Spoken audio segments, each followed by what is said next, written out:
DPR mengungkap alasan pihaknya tidak menemui masa aksi bubarkan DPR pada Senin 25 Agustus 2025.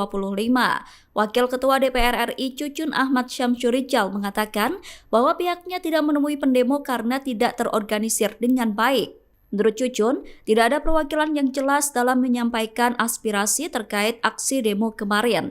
Pernyataan itu disampaikan oleh Cucun di Gedung Parlemen Jakarta Selasa 26 Agustus 2025.